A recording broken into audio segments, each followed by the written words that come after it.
Hello, everybody.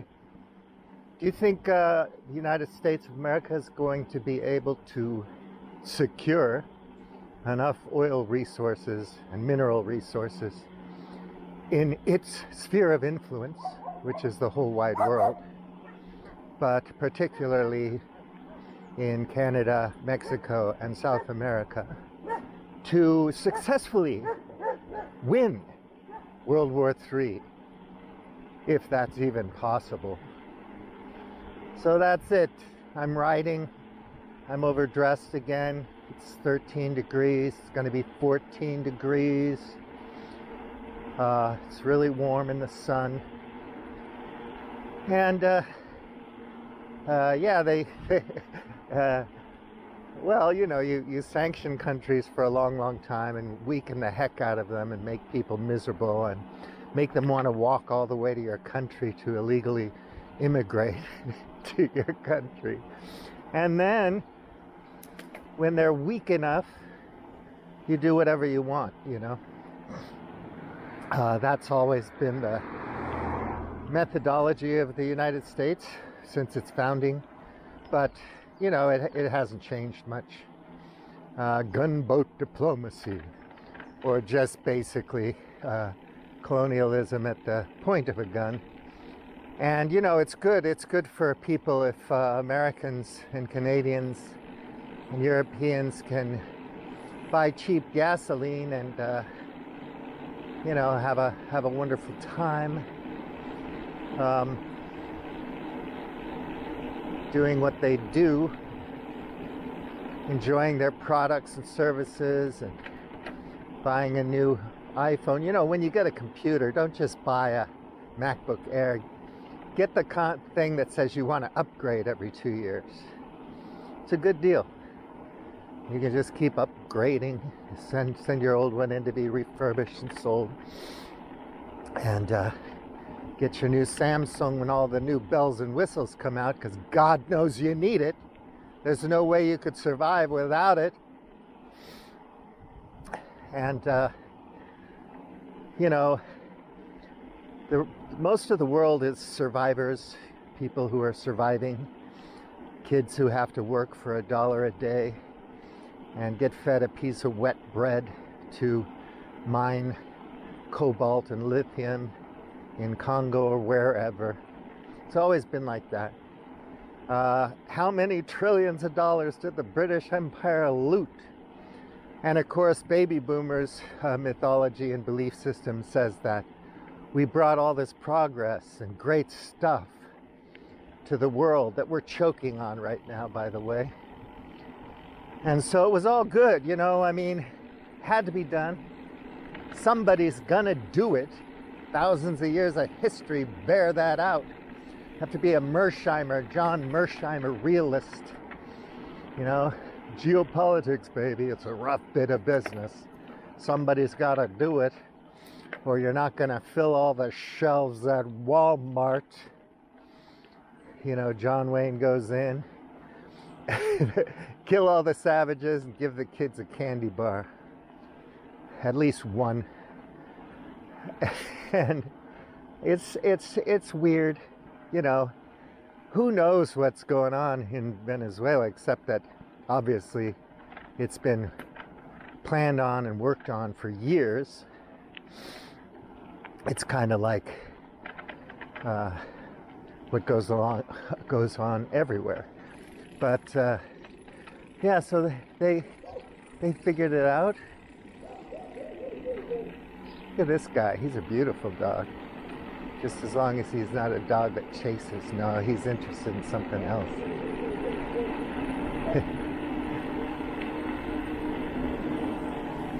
Bom dia. So, yeah, who knows what's going to happen. It's pretty wild, though, and it's interesting to hear all the commentary from the journalists that I listen to, which is not CNN. If you watch mainstream media, you're just going to gloat because finally America did something badass again. You know, it's like Black Hawk Down. We came, we saw, we killed him, you know, blah, blah, blah. Heroic actions, you know. digging Saddam Hussein out of a spider hole, shock and awe, all this kind of stuff. Special forces, man. Navy SEALs, Green Berets, Delta Force.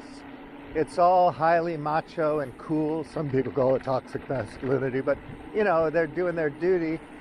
There are boys and girls, special forces people, and the CIA, which we love. All these TV shows about the CIA and all the sacrifices we have to make to keep the world safe.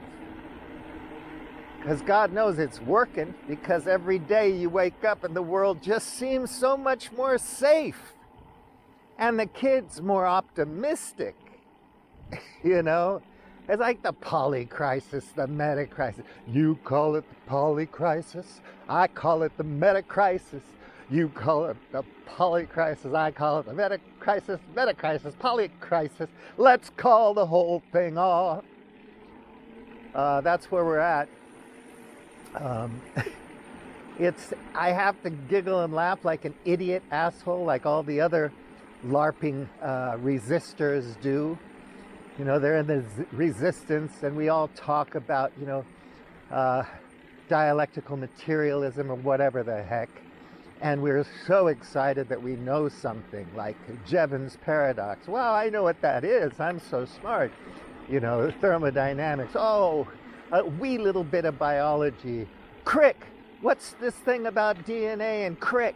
Well, you know, and we're all so fucking enamored with ourselves, complaining about the narcissistic celebrity culture while we all try to become popular podcasters.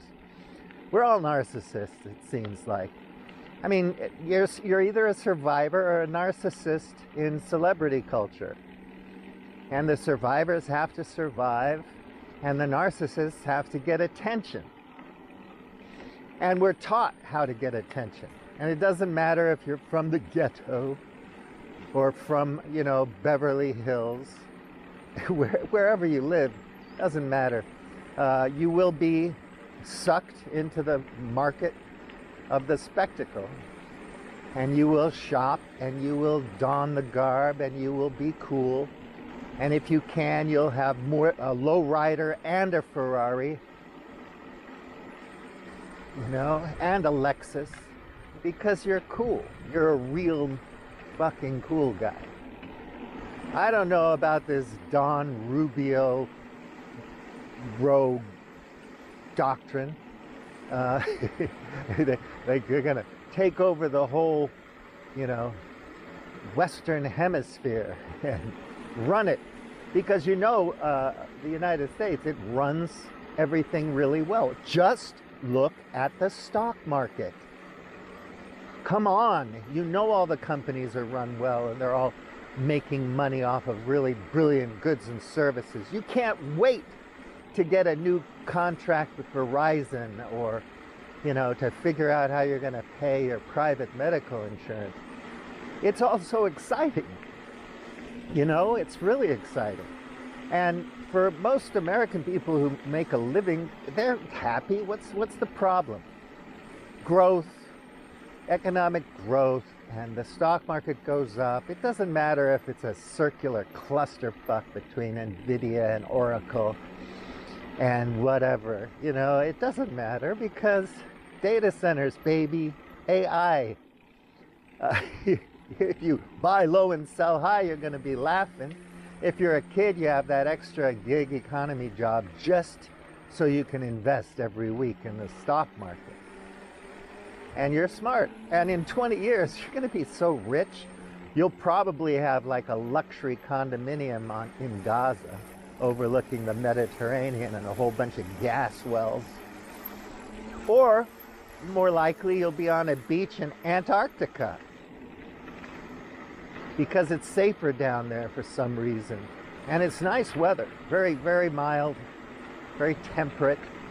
Yeah, you can swim. It's cool. And they do still have penguins, but they're in the zoo. Can't pet them. But they're there.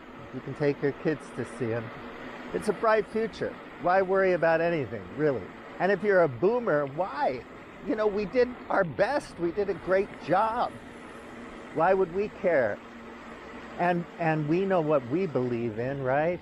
We believe that Western civilization is the thing, and we're really cool, and we're all great project managers and engineers and salespeople and marketers and business owners and serial entrepreneurs. Yeah, I'm a bit of a serial entrepreneur. Yeah, I like entrepreneur all the time. Fruit Loops entrepreneurial, Captain Crunch. Yeah, variety, baby, is the spice of life. And we've done so well, right? And we've been able to pass on generational wealth to our children. I mean, all baby boomers, right? We're like, once my kid turned 21, he got $1 million. He's going to get another 5 million when he graduates from university, when he's 25, gets out of grad school or whatever. Yeah, it's nice to be able to do that for people, right off the bat. I don't know why everybody complains. The world's so entertaining, it's so exciting, it's so much fun. I mean, obviously I'm having a ball. And we have so many nice things, so many modern conveniences, and God knows I don't want to carry my own water. I don't want to grow my own food. I want to go to the market, act like I'm being organic, and just buy the stuff, and eat it. So, who wants to do all that work, homesteading, back to the land? Even if you're a neo-Nazi, Christian, Zionist, ethno-state dude, or let's say you're like a left-wing communitarian, or whatever they're calling their thing. You're Peter Joseph, you're integral, and you figured out a technocratic way to manage everything, a resource-based economy, and blah, blah, blah. Of course, you never take into account the energy and materials that you need for any of this, but you can do it on a small scale.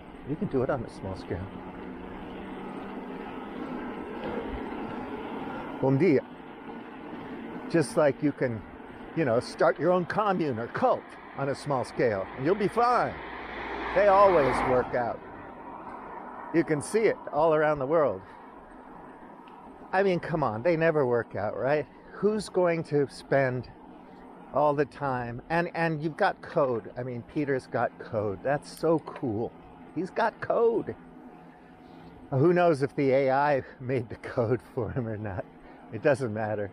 You got code. This is how we manage the resources and the time credits and all the stuff that make this, sustainable. And it's so exciting. Very, very, very exciting. And people are it's open source and all that, and people are going to be out, developing this project management software or whatever it is. My community is easy because I use Integral. So, who knows? I mean, people have to do something, and I like Peter Joseph. He's cute. He's a thinker. He reads books, but nothing's going to happen. I predict, and I hope I'm wrong, but nothing will come of it because we don't have any power. People who think like moi and my good old friends in the predicament community, I mean, overshoot, collapse, and limits to growth commune, my comrades in that clique, they don't have any power, and they know it, but they're very excited that they know what all the problems are, and it's really fun to articulate all the problems. I certainly love it, to catastrophize and complain and wonder why people are so stupid. So we put our stuff out there, and we're very happy. We get to get our little narcissist hit. Not everyone's like that. Some people are humble and sweet, and they're just trying to help people understand, raise consciousness, They're doing their consciousness raising work, which is sweet, and that's lovely. But they know nothing's going to happen. Nothing will come of it except some consciousness raising. Just like when you know that, you'll be reincarnated as a prince or whatever, or that your Reiki master has some really wonderful spiritual energy, and so on and so forth. You know that's true. In our world, consciousness may be raised, but we're in a predicament, don't you know? So we can't do anything about it. But some people, I suppose some young people, some people in Venezuela, some people in Cuba, some people in Ukraine, some people in Russia, some people in Africa, all over the place, are going to do things. They're going to do things about things for some reason or another, because they adhere to one story or another or whatever. And they'll get busy and they'll do something, because that's what people do. People do something. Like I said before, it's about emotion, being moved, inspired. It's not always just about incentivization. Sometimes it's about feeling deeply about something and wanting to do something about it. So even though we're in a predicament and nothing can be done, because it's too late, don't you know? But it's not our fault, because we did our best, don't you know? Look, human beings are like this. They want power, they want status, prestige, and we've had big gods for a long time, and justifications for kings and queens and dictators. That's not going away. If there's some kind of bizarre, like mimetic or cultural, internal, mental evolution, we've all evolved into this creature. And yeah, different people are different, but we're all pacified into this milieu in which we swim, and we don't notice, and we'll go along with it. Go along to get along, go along to survive, go along to be noticed. That's what we do. And so my overshoot and collapse and limits to growth clique is right. The people in that clique are right. We're in a predicament, don't you know? So just like my MAGA baby boomer friends, smell the roses, enjoy your retirement. You did your best. You put your kids through college. You're a winner. So don't worry about it. Believe whatever the fuck you want to believe. The poor kids on TikTok complaining about their MAGA parents, how they can't believe, blah, blah, blah. Big generation gap. It's nothing new in modernity, modern techno-industrial civilization, to have these generation gaps.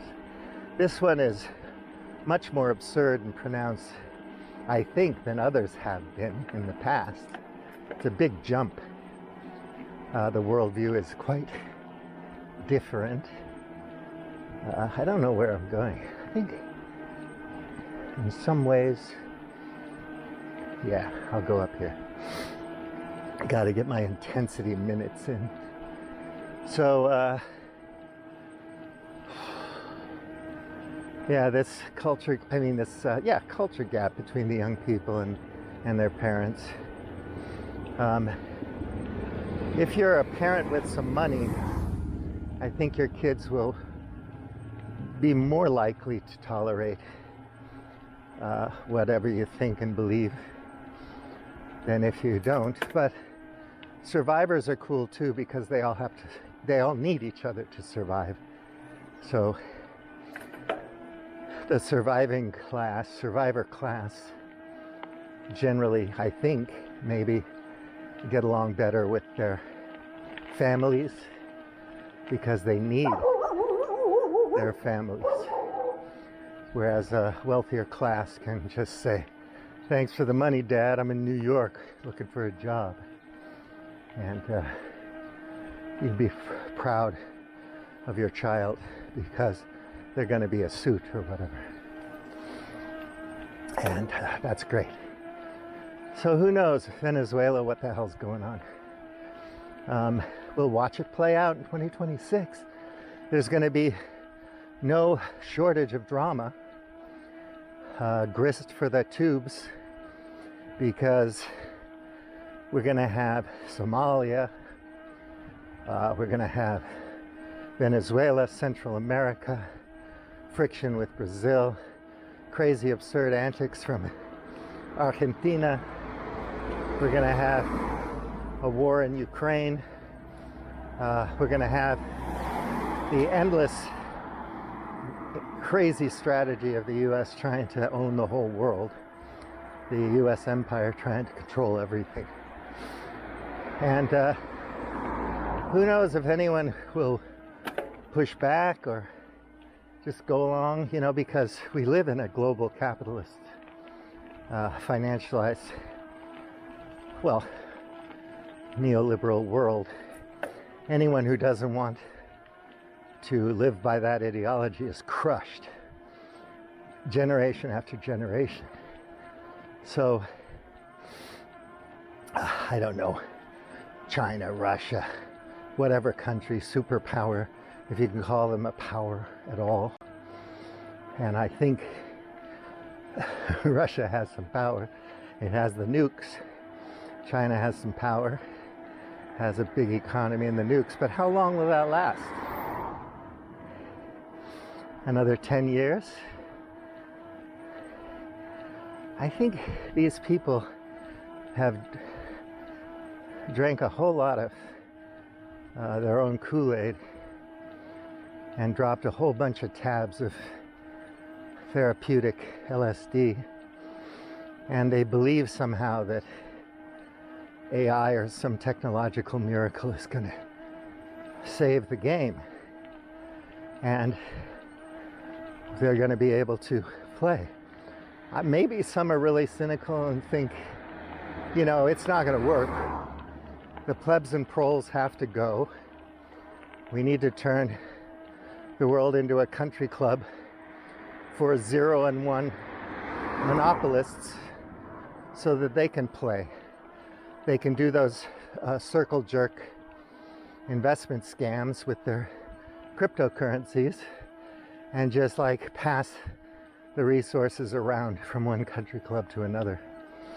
And if there's only a few 100 million of those people around and they're human meatbag service providers, they'll be happy. They'll have robotics, data centers, ex machina workers, and they'll be like pigs in shit.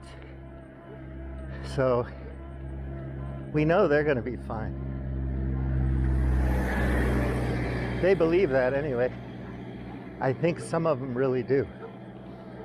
When they talk, they certainly look like they believe their shit.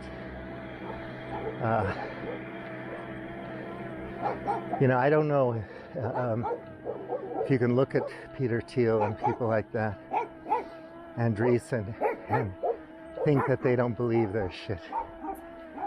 I think Curtis Yarvin's a con man. He's really clever, and he knew that if he wanted to get any traction or attention or help or sponsorship or investment, he had to go with the right-wing reactionaries.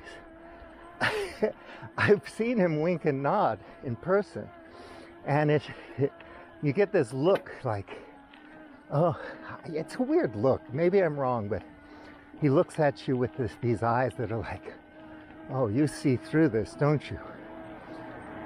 And, you know, you don't say anything because who cares?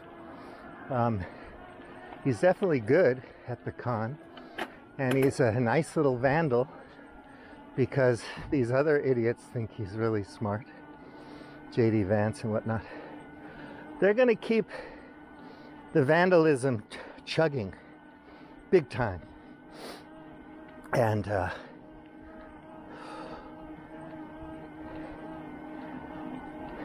they're going to do it until they can't anymore, until the whole thing breaks.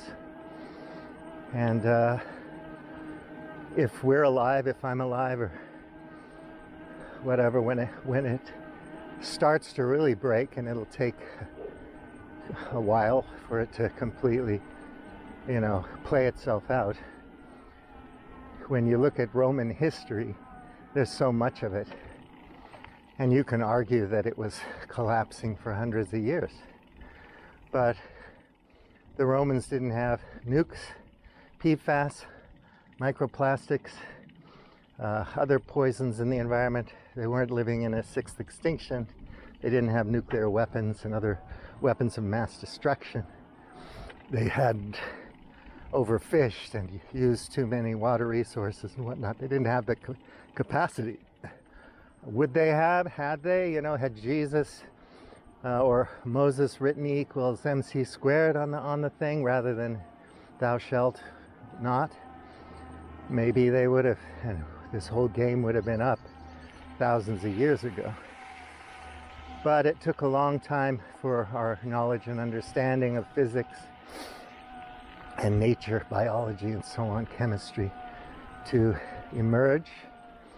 And now that we have all of this wonderful knowledge, we've used it just to build another empire. And we seem to be very proud of that. A lot of us do anyway. And we don't seem to care what the consequences might be. It doesn't really matter. Well, I'm not going to go all the way down to the beach because it's getting late. So it's kind of a bummer because today's a beautiful day to go to the beach. It's been raining, as you can see, for quite a while. And today is beautiful walk on the beach weather. But I'm going to go eat lunch in a while. I think it's 11 something a.m. I'm tracking my ride, so I'm not looking at my wrist watch because it just has tracking info on it. It doesn't have the time. What time is it anyway?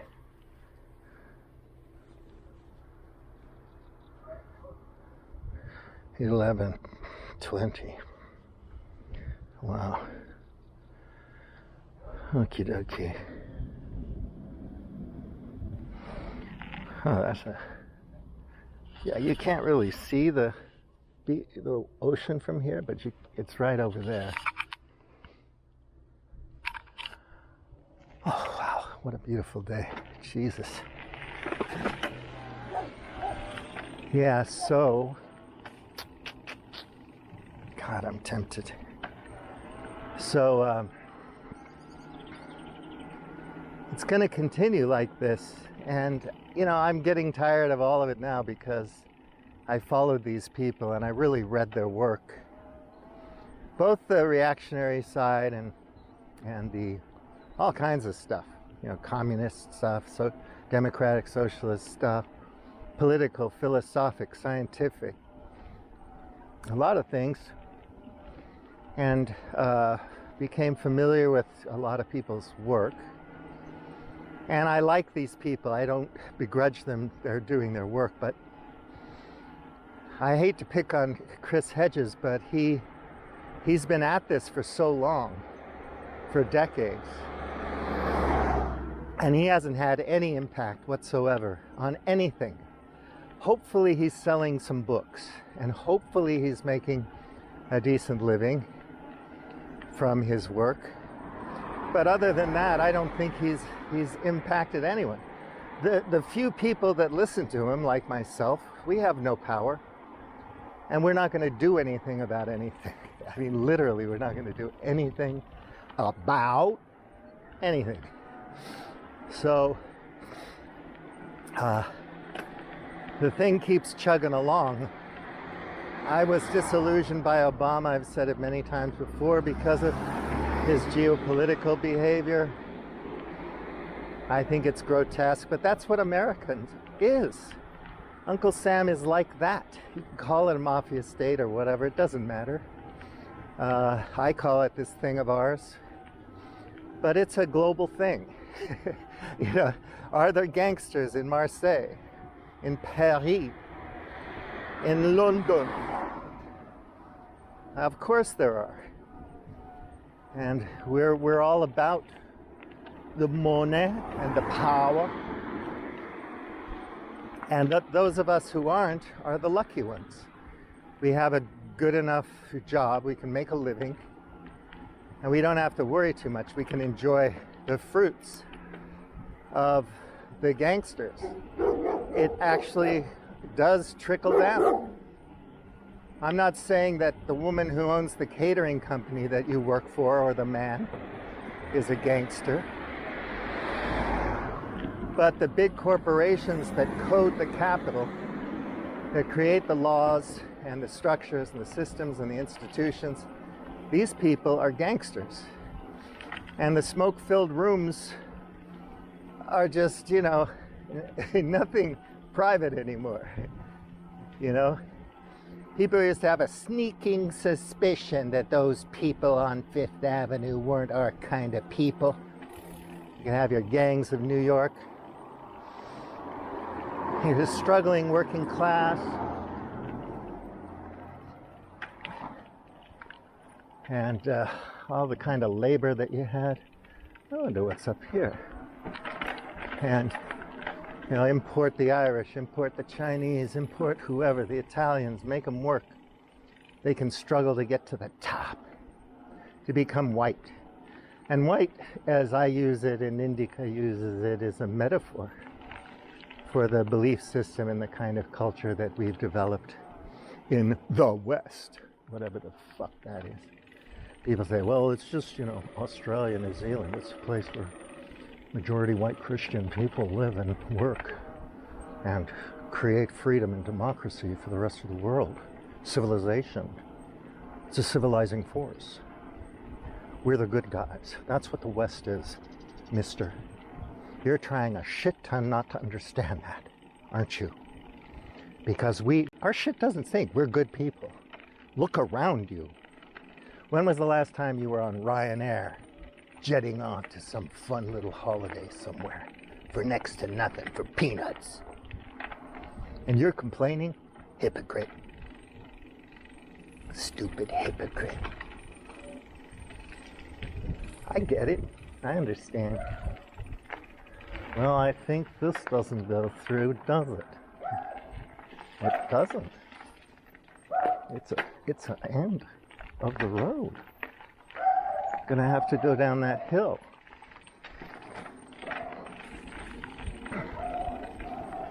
And, you know, I guess the people who know that I'm trying to shit ton not to understand anything are doing pretty damn well. They're probably, you know, living in really nice digs, making some good money, and everything works well for them, so, you know, they're right. But I lived a shit ton like you lived for decades, and somehow I read my way out of it. You know, why did I do that? Don't you think it would have been better for me just to believe the mythology and feel really good about myself? Like, dude, I'm an American. I'm here to help you. When I was in China, Beijing, Singapore, Bangkok, Tokyo, Hong Kong, wherever, hi, I'm here. I'm here now. You will get investment. You will get technology transfer. You will learn how to manage your way out of a paper bag. And don't you know, I was so rewarded for my condescending behavior, for my patronizing attitude.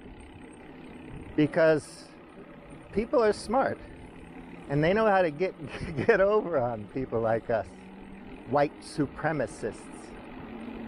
They know how to make us feel, they understand our ego, our narcissism. They know how to make us feel cool and important. They see what makes us feel good when they call us a genius or something. And then they just get on with doing what they got to do to build their stuff. And China had enough power and resources, and it had a system, a structure that could take advantage of us and do quite well. Other countries don't have the power. They don't have as many people. They don't have the resources. In terms of fossil fuels, China had a lot of coal. So, you know, they were sorted in that sense to a degree. And they could get on with business and compete. And now that they're competing, we don't like it. Because, you know, you can't compete with the empire. Give me a break. Come on. Grow up. Be a Mersheimer. Understand the reality of things. This is cute. That's a nice little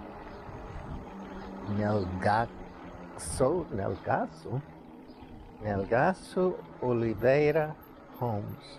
Custom builds. There you go. The guy who knows that I've been trying a shit ton not to understand anything, he can come over here if he wants like an offshore home for, you know, and have a custom build. Those guys will do it for you. It'll be beautiful. And you can signal your status. So, yeah, it's going to continue this whole thing into 2030. It's not going to change much. It's just going to get a little more volatile, a little less stable. People are going to become a little more stressed. It's going to catch up. You know, Trump's been in power for a year, but, you know, Biden led to Trump. You know, it doesn't matter if you think things were stolen or whatever. You know, you look back at Clinton, what he took from Bush and Reagan, and, you know, forget about politics. In the States, none of these people care about you. You don't matter. They're playing the game. And maybe the Democrats in some ways are better than the Republicans, you know, and that's nice. You can have some solace. But it's going to be the same thing. I mean, nobody's going to work on what needs to be worked on, because that would mean sacrifice. That would mean giving up something, understanding one's limits and so on. And that's not going to happen under our system, our ideology, our religion. We believe that we can continue the kind of economic growth we have forever, because we're so smart. We are human supremacists. God put us here for a reason. And a lot of people really believe, they have to believe, privileged people, that, you know, God made them privileged. I mean, there's a reason some people suffer and they don't. And obviously it's the Lord, it's God. Prosperity, gospel, millenarianism, eschatology, apocalyptic, blah, blah, blah. And they're quite proud of their situation. And, you know, look around, dude. Why wouldn't they be proud? Look at what they have. And we talk a lot about, you know, other values in life and, you know, relationships, relational situations. We actually have a relationship with nature. Come on. People are like, what? Is that going to catch on? What are people going to give up to have that? How is Integral going to make the next laptop? You know, really, honestly. there's no power. There's no power to get the materials, to build the kind of facilities, to do things from the chipset up. China is a huge, powerful country, and it took them a lot to get out of the Android Apple ecosystem and to build an interoperable, I forgot what it's called, got a cool name, Harmony or God knows what. Anyway, it's they can now have their own chips and for their own phones and whatnot, and it will go global because otherwise they won't be able to sell phones if they don't go global with this system. You know, it turns out the Celestials are just as smart as the American dudes. What the fuck? You know, it's like that's what just freaks people out in the States. How could God do that? These godless celestial aliens are, you know, making computer chips. What? You know, it's like, it's one thing that they steal our technology and then riff on it.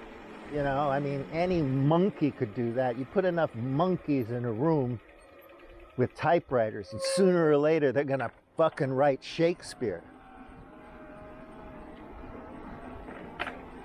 So yeah, we can understand that, but actually designing something themselves, oh my God, what? And so since we're imperialist, colonialist maniacs, we just expect China to be like that too. They're coming for our heads because that's what we do. Dude, I'm over here to beat you up and to steal your shit because I know that that's what you're gonna do to me if I don't do it first. I'm the good guy. I never wanted this to happen, but you moved in so close and started getting uppity, and you know, it just doesn't sit well with me. It makes me feel just a wee bit nervous, if you get my drift. So I'm gonna have to, you know, kill you and your family and take your shit to protect me and mine, because I know that's what you're gonna do. But this is the mentality, right? We know that Russia's gonna take over Europe and make all the Europeans speak Russian. And they're gonna steal America's internet from you. We know that, because that's what we would do. Obviously, that's what they're going to do. Hey, don't be so naive, man. Russia's coming for your head. And so I guess all the kids, if they don't have good enough jobs or whatnot in the future, are going to be just thrilled as hell to join up and go fight those damn Russian Slavs. And good luck with that, you know? How many boys and girls do we have to sacrifice? Women and children and old people, to maintain the status quo, the best of all possible worlds, the only system that ever really made a difference. For thousands of years, boy, the Persian Empire, the Egyptians. Think of all those mass graves from 13,000 Clovis time. You know, it's just make up whatever story you want about it. Mythologize till the cows come home and you're happy. You're swimming because you know everything. It's a complex world and obviously impossible to know what's really going on, but I do know what's really going on because that's me, baby. Here's some pretty horses. Hello, pretty horses. Isn't that nice? Just come along a field and you see pretty horses while you're talking about all this bullshit. Talk about the bee shit while you're looking at the pretty horses. Isn't that sweet? Sure is. 2-cam shoot there. I had my pocket cam doing a selfie while my action cam. It's Chinese. But of course, they stole all the ideas and the technology and the software. You know, they're just monkeys with typewriters. Anyway, I remember when the war in Ukraine started, my friends were saying, oh, you know, Russia just doesn't have the capability of producing anything. We're going to make drones, we're going to blow them out of the water, they're as good as dead. The sanctions, well, we've been sanctioning Russia forever, so whatever. Anyway, we're certain of that. And how many people had to die? Well, my friends still think that 100,000 Ukrainians probably died and 20 million Russians are dead or something. They don't want to look at any information that doesn't confirm what they want to believe. So, yeah, it's okay, they're happy. And they don't really care about the war. I always kind of hope that they've got some stock in Raytheon or some of the MiC companies or the MiC ecosystem.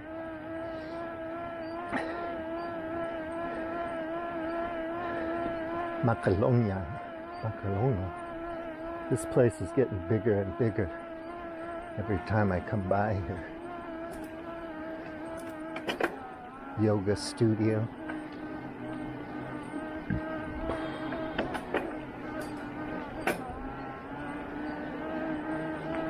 Quinta Serena. This Belgian guy bought the whole neighborhood and turned it into a little countryside hotel. Got a pool and everything. Fucking awesome. Good guy. Did a lot of shit. So,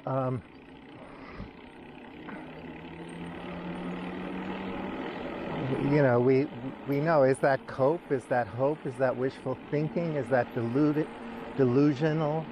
What is it? Is it pathological? Is it psycho madness, lunacy, dark tetrad, maniacism? Whatever. Oh God, I don't know.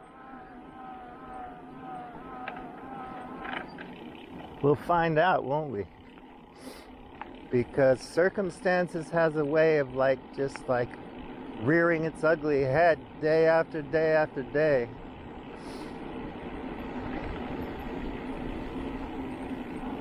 And you know, nobody cares, really, they don't. And I'm insane. I have to be a lunatic to give a shit or even to talk about this stuff or think about it. So right now I'm thinking out loud. And if I use a clickbaity title on the video, somebody might watch it, you know, like the end of the world in 5 minutes or something. But basically,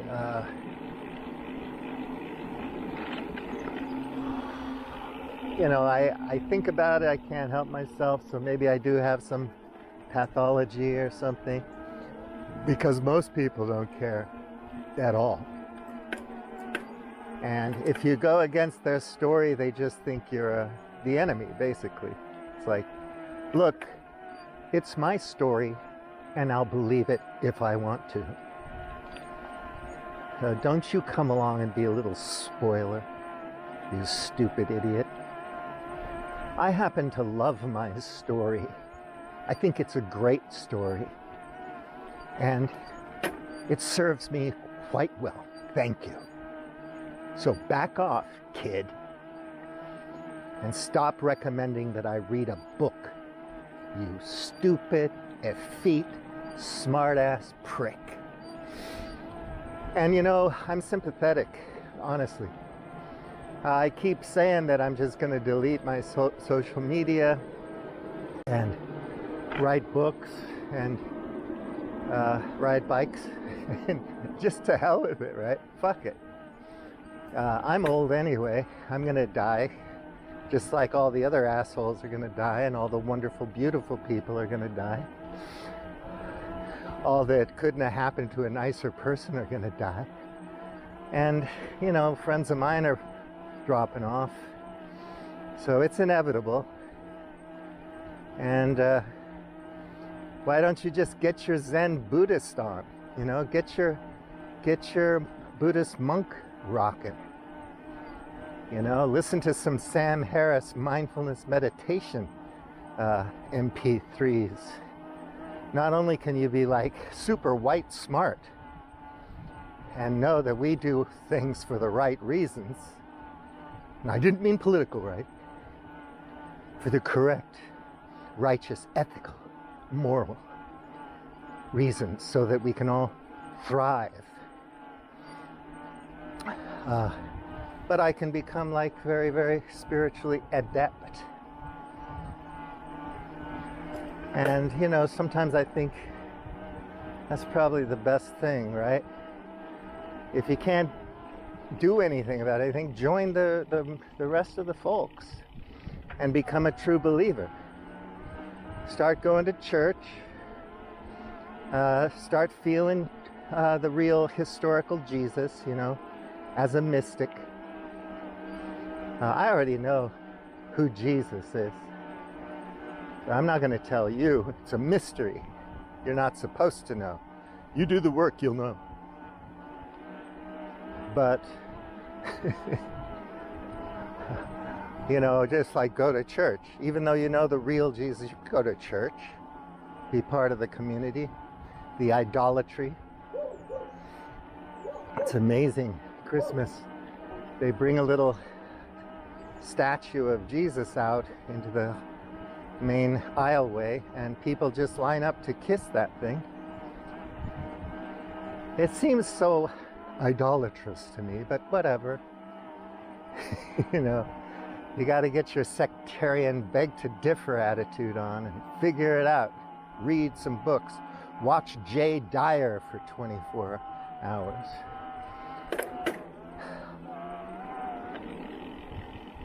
So that's a nice school.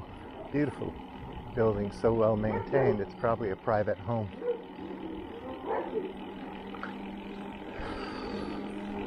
Well, this neighborhood is thoroughly attractive. I tend to like it. What's not to like about this neighborhood? I'm going to go really slow through this water. Keep my lens dry. That's called thinking ahead. Even though I try a shit ton not to understand anything, I still have the capability to think ahead. I'm proud of that. Not too proud, not arrogant, but you know. Whew. So I can go up that way to something or another. Or I can just go down this way to something else or another. Plenty of solar, huh? They'll be able to replace those at the end of their life cycle. They'll be able to redo them, recycle them, and sell them again. Because, you know, we innovate, man. We innovate, we create. We have high technology. It's funny, you know, they don't want Europe to have their own technology. They as part of trade agreements, they make sure that you have to use American technology and be locked into it. And they don't seem to care.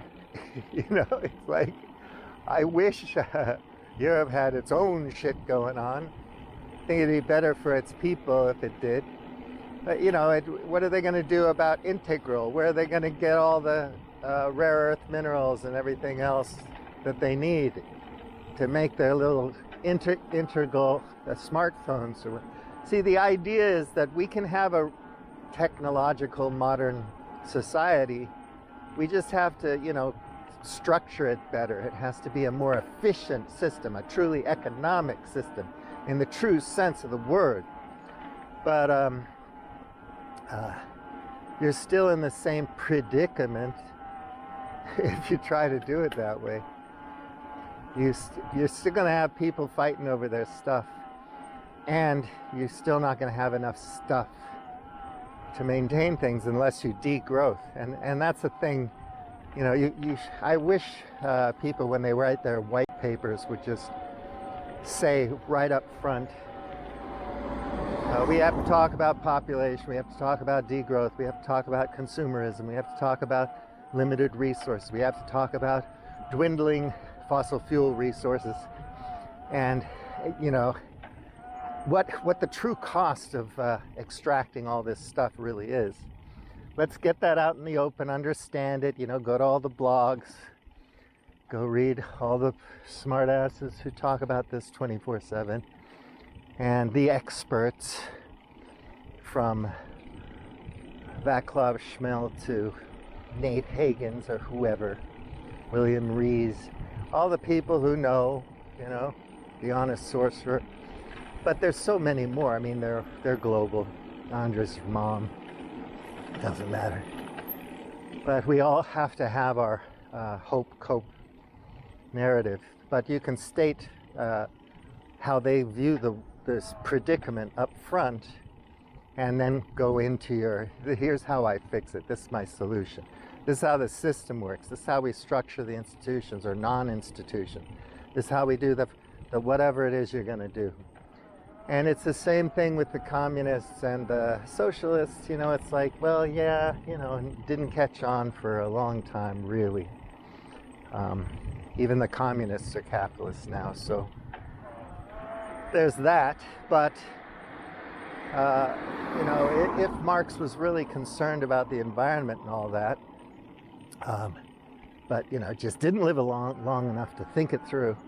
But we have now. The modern Marxism has developed over time, and we figured it out. So, okay, what do we do about it then? And do people really want to carry their own water? I think not. And what I mean by carry your own water is just metaphorical. It's just a placeholder for work really hard just to survive. No college American football playoffs, no halftime shows. We're going to have to go down to the village and listen to people play music. Real people, just musicians playing music. Little dances, lighting a bonfire, just being together, eating lechon, fucking eating food, and just it's so damn boring. It's so fucking tragic. I don't want that. I want spectacle. I want excitement. I want status. I want attention. I'm a narcissist. Gimme, gimme, gimme. So that's kind of what I'm talking about. And I think that's part of the pickle, the predicament. And, it's hard not to think that a lot of people just can't wait to see it crash. Like Indy from Indy.ca, polemical, social critic, cultural critic, empire critic. He's just waiting for the day that the whole thing just crashes. And if you live in Sri Lanka, it might be slightly easier, maybe, because people already know how to carry water. But that doesn't mean that that used to be a restaurant, now it's a private home, nice place. It doesn't mean that they can't carry water, but are they going to be at each other over land and other resources when it all falls apart? I mean, is it going to go gently into the night? Is it going to be sweet and peaceful? Well, during earthquakes and big disasters, people come together and they lay flowers and whatnot. Well, they do for a while until things kind of settle down and then they start at each other again. I just don't know. So I'm the one that prays for longer, gentler decline, where we get some things sorted out, not even close to all of them, because we're in a predicament, nothing we can do, but just a few things to make it a little bit less violent and horrific for people as our resources dwindle and the ecocide continues to show us the consequences of our action these things will become more obvious and more painful. But I don't know, maybe, the one thing I don't want to say is nuclear war. I don't want to say nuclear war. I don't want to talk about nukes. I don't want to say nuke. Nope, I don't want to say that. Because I don't want to see that I want to say it. Poison around the world, the fallout. Why do we have so many movies called Fallout stuff? Well, this place is cool. Centro de something nice.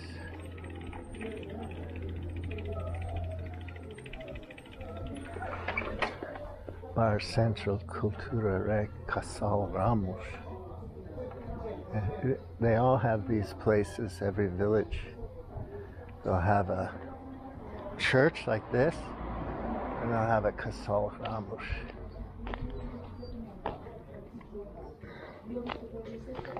Some place where you can sit in the sun and have a beer with your friends on Sunday after church. That's nice. That's a really nice one. I like it. Casal Ramos. I'm tempted to drink beer there, but why? Why would I do that to my body?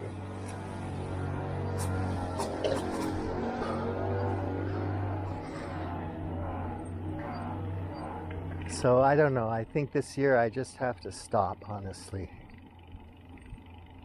However much I like to talk to myself because I'm insane. But I probably just need to stop and do something else. And unsubscribe to everybody who knows what the problems are, because I already know.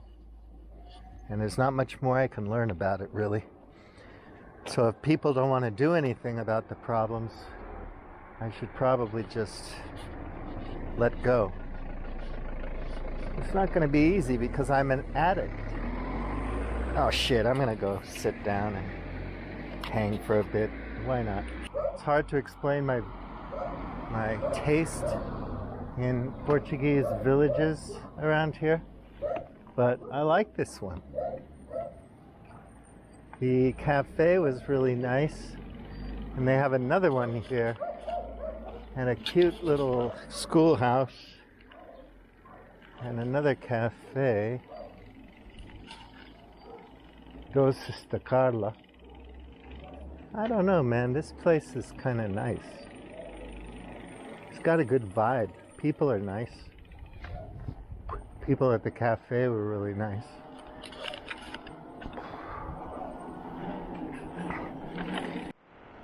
So yeah, these biking around videos are long. They say you have to repeat things over and over again before people register what you're saying. That's why this 3-hour movie called F1 with Brad Pitt. So fucking ridiculous, that movie. It was formulaic. It was one trope after another trope. It was so silly. 3 hours. I mean, man, you see a movie like that, you really want to have some really, really smashing weed. And it was, it repeated all the themes over and over again. Like the guy, Brad Pitt's character, would put a card, because he was a gambler, don't you know? And he'd put a card in his pocket before each race, but he wouldn't look at the card. So he did that several times, and then at the end he did it and he looked at the card. Oh, brilliant. What a wonderful cinematic story device. I get it. It's like, it's so formulaic. I just wonder if people are like tired of it. And we got conditioned by all of these cinematic tropes. And then I think when I was young and people really did care about cinema, real cinema, we like to see something novel, something new and interesting, right? So that got us excited. So, Francois Truffaut or whatever. The something new wave of whatever country. Akira Kurosawa. Whatever it was. And it's like, oh, that's different. That's a different take on a story and how to tell a story. And whatever. Oh, static camera shots that go on and on forever as you just watch the family do what it does. But anyway, it's just such a weird thing to watch. And then again, it's all about, I take risks. So they had Plan C, which was Plan Combat. We go out on the racetrack and we fight, we combat.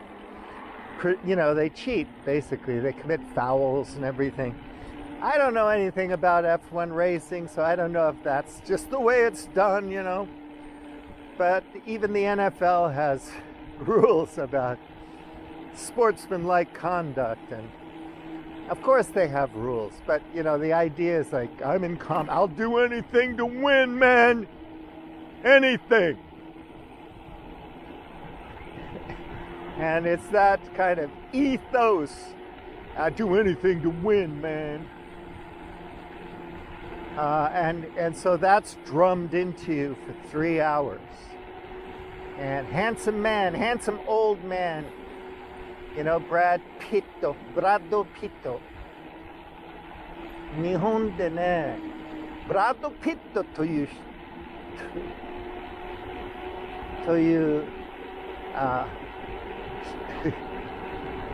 my Japanese is dying. ブラッド・ピットという名前を使っているよ. Whatever. I forget Japanese. But it's like, he's old, he's handsome. You can't even tell what's like CGI, or not CGI, but like AI enhanced, whatever, anymore. Like, does Brad Pitt have a personal trainer and a 16/8 keto diet and whatnot to look like he looks in the movie? Or is it just like CGI, the old school word for it? And a lot of the scenes in the movie are just obviously computer generated or enhanced. Obviously we use backgrounds, like you can't have a whole stadium full of people. It's just, budgets won't allow it. The first Grand Prix movie that was made back in the 60s, I saw that when it came out with my parents. It was pretty exciting. It was kind of like a mature audience type of movie for me at the time. But, you marvel at how they did things back in the day. And just thinking about, like, budgets for Clockwork Orange and whatnot, and the considerations that people have to think about and still come up with incredibly interesting, fascinating cinema. Not flicks, not movies, not streaming content. And it's funny that a lot of the big production companies now are content. Something content. So, it's not a movie. It's not a picture show. It's not a flick. It's not a film. It's not cinema. It's just content. And we have so many content creators on YouTube teaching us how to create content. So it's like, oh my God. And again, it's that narcissistic celebrity culture thing. So, no, look, I'm an idiot too, so I want to tell stories and whatnot. And if some person wants to tell a story and they feel compelled to do that, and it drives them. I think it's great. Go for it, see what you can do. But that film was bizarre. It was like, I saw it advertised. I was at a mall in Lisbon, and I saw it at the multiplex. They have a IMAX there, and I thought, oh, F1 racing, that might be a fun IMAX experience. I'm so damn glad I didn't go to IMAX to see that. Oh my God. 3 hours. It was repetitive. The dialogue was corny. They had one romantic scene in the film, just one. And of course, it's the usual thing. They're attracted to each other, so they throw each other up against the wall and start French kissing. You know, it's like frenetic, crazy. That's the way it goes, right? I don't know. I seem to remember different things happening when I was doing stuff. But anyway, it's like, it's always throw the guy up against the wall, throw the girl up against the wall, and start like schnogging, helplessly, relentlessly, crazily. Because the passion, it's so passionate. Oh my God, it's so fucking passionate. Oh, there's a nice hawk up there. Beautiful. Yeah, so it's just these macho American values, and there's a bit of a nod to teamwork, but there's lots of competitiveness. You're a good driver. You might be a great driver. Who's the best pilot you ever saw? It's like, it's always the same thing. Very formulaic, very Tom Cruise. They even have these shots with a long lens where Brad Pitt's character is walking down the tarmac, almost a little bit slow motion-y, but I don't think they used, I don't know what frame rate they used, but he's walking down the thing.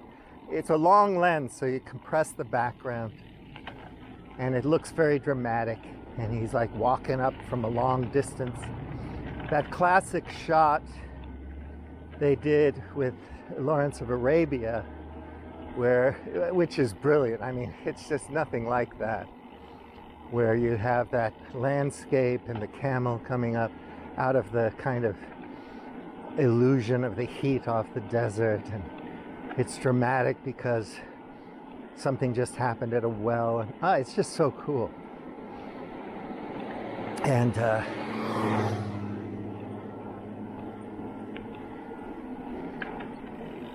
I just love those kind of shots. But this is done over and over again. It was in The Right Stuff. The guy crashes test flying the jet airplane, and he's walking out. It's a, you have to copy these shots because they're really good shots, and they're very impactful and dramatic. Tom Cruise, almost every movie he's ever done, he's had one of those shots. So the directors are like, well, this is a high budget commercial Hollywood movie. We have to include that shot. Otherwise, nobody'll see it. It'll be a flop, a failure. We invested $300 million in this movie. It's like, you got to hit all the bells and whistles, all the buttons, so that you're ensured a global audience. I think at some point, like a lot of foreign sales is very important to film distribution and profitability, not to mention all the scams in the film business about gross and net profits and whatnot. But just to have the box office or whatever the deals, the streaming rights and so on, all the deals the global market is really important. I wonder if at some point, with all the shenanigans going on, and the US just being such a naked capitalist, imperialist pig, that people are going to start saying, I don't like those movies anymore. I don't know. Or maybe they're still going to be for another 10 years, like aspiring to be Tom Cruise or Brad Pitt, some aging rock star, Hollywood movie star, playing in an action movie. It just can't get enough of Tom Cruise. He's still in pretty good shape. I hope I look like him when I'm 60-something. Whatever, Are people going to just stop buying those movie tickets and saying, fuck it, I'm not interested? Your stories don't mean shit to me anymore? I mean, when I was in Japan, they loved Senna. And F1 was a big deal in Japan. But, it's a really amazing event, sport, whatever.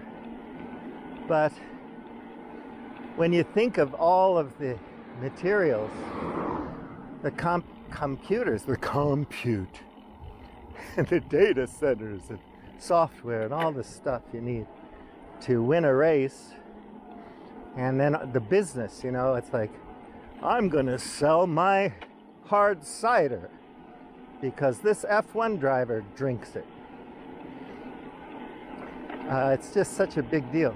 And someday it won't be. You just won't, you'll be driving a mule, you'll have mule races or donkey races, or you'll have to be on horses again. There are videos on Telegram of Russian soldiers riding horses, geolocated at front lines. Mind-boggling. If you're an animal rights person, you're just apoplectic. Please don't take the horses where they get blown up, you son of a bitch. But whatever. They have some utility. So you have War Horse 2. That World War I movie, War Horse. And the hero of the movie is a horse that gets shelled and gassed.